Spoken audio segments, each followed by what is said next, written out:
A few moments later.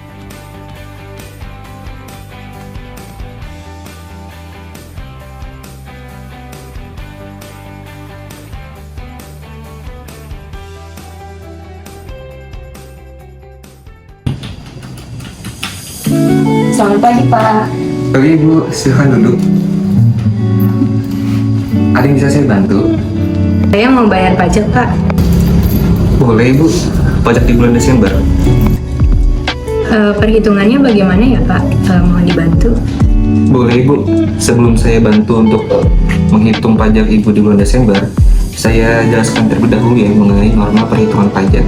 Jadi norma perhitungan pajak ini adalah ketentuan yang digunakan untuk menghitung besarnya penghasilan kena pajak atau PKP bagi wajib pajak tertentu yang tidak menyelenggarakan pembukuan atau tidak dapat menyajikan laporan keuangan yang memadai. Norma ini biasanya digunakan oleh pengusaha kecil atau orang pribadi yang melakukan pekerjaan bebas. Gitu Ibu. Nah terus, fungsi norma perhitungan pajak ini yaitu mempermudah perhitungan pajak. Norma ini menyederhanakan proses perhitungan pajak bagi wajib pajak yang tidak bisa memiliki laporan keuangan. Terus, fungsinya juga sebagai dasar perhitungan penghasilan kena pajak atau PKP. Dengan norma ini, penghasilan yang dihitung berdasarkan persentase tertentu dari penghasilan bruto Ibu. Nah, contoh perhitungannya, semisal Ibu mempunyai penghasilan bruto itu 200 juta. Nah, terus persentase norma perhitungan Ibu itu 50%. PTKP Ibu 54 juta, misalnya itu untuk wajib pajak tidak kawin. Jika sudah didapatkan data tersebut, kami telah menghitung penghasilan neto Ibu yaitu 200 juta dikalikan 50%, yaitu 100 juta. Setelah itu, kami tinggal menghitung PKP-nya, yaitu penghasilan neto dikurangi PTKP Ibu.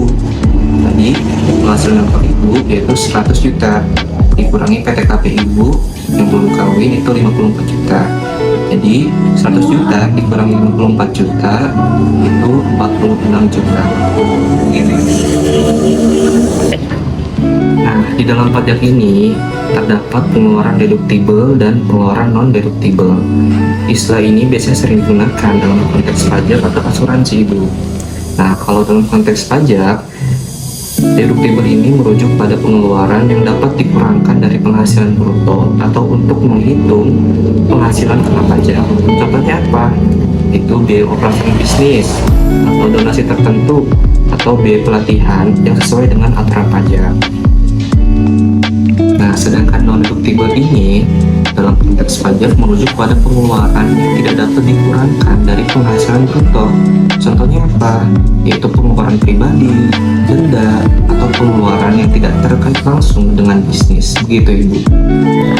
Sebelumnya boleh saya tahu Ibu ini pengusaha apa ya? Peternakan ayam boiler, Pak. Sebelumnya saya boleh tahu nama Ibu siapa ya? Saya Rina, Pak. Baik, selanjutnya Ibu ini jenis usahanya apa ya? Saya peternak ayam boiler. Baik. Selanjutnya status pajak Ibu ini berarti orang pribadi penghasilan kena pajak ya Ibu atau PKP. Iya, Pak. Untuk tahun pajaknya ini 2024 dan berlokasi di Indonesia ya Ibu. Untuk selanjutnya saya minta data keuangan di tahun 2024 ya. Baik, Pak. Untuk pendapatan bruto Ibu atau penjualan barang Ibu itu berapa ya? Pendapatan bruto saya selama 1 tahun ini sekitar 5 miliar rupiah.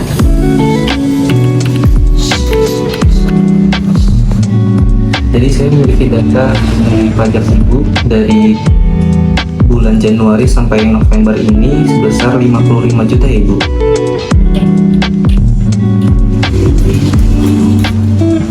Selanjutnya untuk pengeluaran usaha Ibu itu berapa ya? Ya. Selanjutnya untuk pengeluaran usaha Ibu itu berapa ya? Untuk biaya sewa tempat sekitar 250 juta rupiah dan gaji pegawai 380 juta rupiah, biaya listrik dan air 150 juta rupiah, biaya barang dagangan sekitar 2 miliar 250 juta rupiah, dan yang terakhir biaya promosinya sekitar 500 juta rupiah.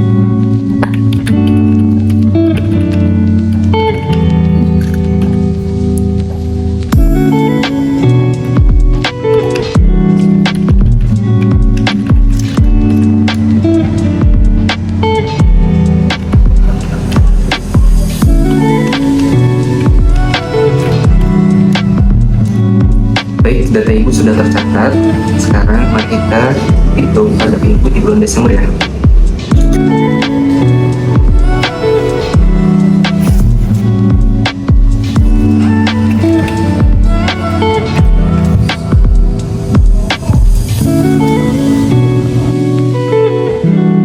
Untuk perhitungan laba bersih, tertera pada bulan Juli sebesar 5 miliar.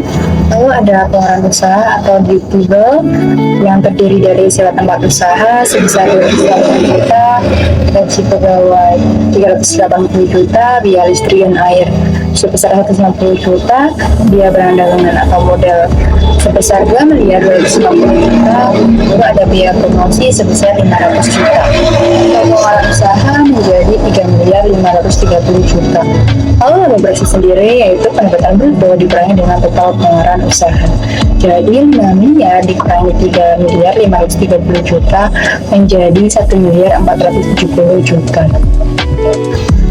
Lalu untuk perhitungan PKP karena merupakan wajib pribadi dengan status kawin tanpa tanggungan, maka mendapatkan 64 juta. Lalu PKP-nya sendiri laba bersih dikurangi PTKP. Jadi laba bersih 1 miliar 470 juta dikurangi dengan 64 juta. Jadi 1 miliar 415 juta.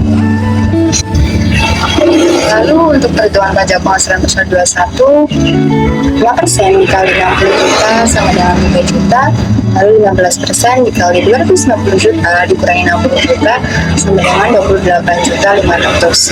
Lalu 25% dikali 500 juta dikurangi 250 juta sama dengan 62 juta 500.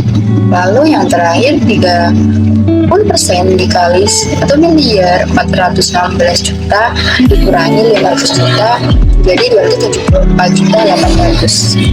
Lalu untuk total PBH terutangnya sama dengan RP 3 juta ditambah RP 28 juta 500 ditambah RP 62 juta 500 ditambah RP 274 juta 800 menjadi 368 juta 800. Lalu untuk perhitungan PPh kurang bayar, PPh terutang dikurangi pasal 25 yang sudah dibayarkan. Jadi PPh terutangnya yaitu sama dengan 368 juta 800. PPh pasal 25 yang dibayar pada Januari sampai November sebesar 55 juta. Jadi PPh kurang bayarnya sama dengan Rp 358 juta 800 dikurangi 55 juta. Jadi PPh kurang bayarnya sebesar 313 juta 800.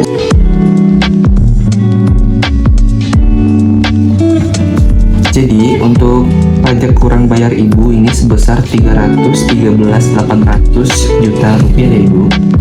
Baik Pak. Baik, untuk pembayarannya Ibu mau melalui apa ya? Melalui transfer bisa Pak? Bisa Ibu.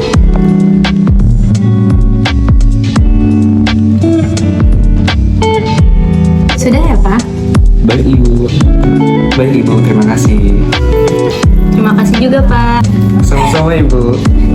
Sama-sama juga Pak.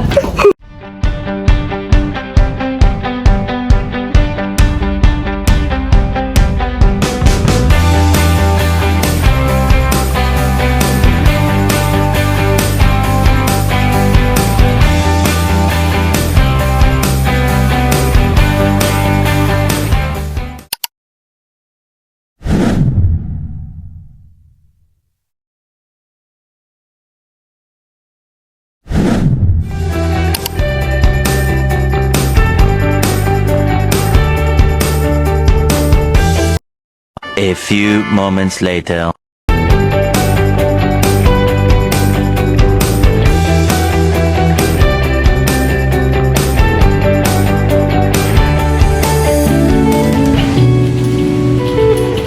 Selamat siang Ibu.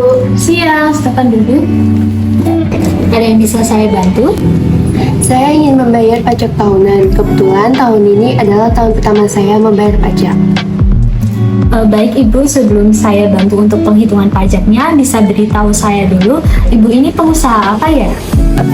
Saya memiliki usaha di bidang kuliner seperti restoran. Baik Ibu, berarti usaha Ibu termasuk golongan UMKM ya? Ya.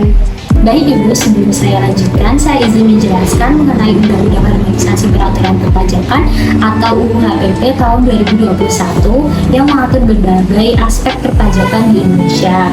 Nah, salah satu ketentuan penting dalam UU HPP terkait tarif pajak final 0,5% bagi pelaku usaha kecil dan menengah atau UKM. Ketentuan ini diatur dalam perubahan pasal 4 ayat 2 UU Pajak Penghasilan. Lalu untuk ketentuan pokok tarif pajak final 0,5%-nya, yang pertama itu subjek pajak ada orang pribadi atau badan yang memiliki peredaran bruto tidak lebih dari 4,8 miliar per tahun dan berlaku untuk usaha mikro kecil dan menengah atau UMKM. Lalu untuk tarif pajaknya sebesar 0,5% dari total peredaran bruto atau omset.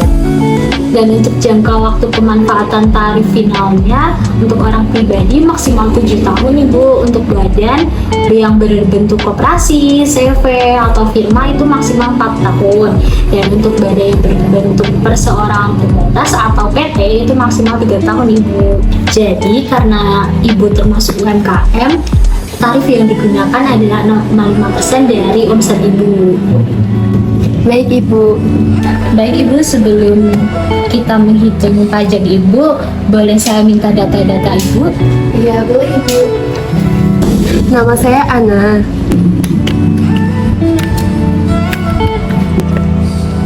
Untuk jenis usahanya restoran ya Ibu.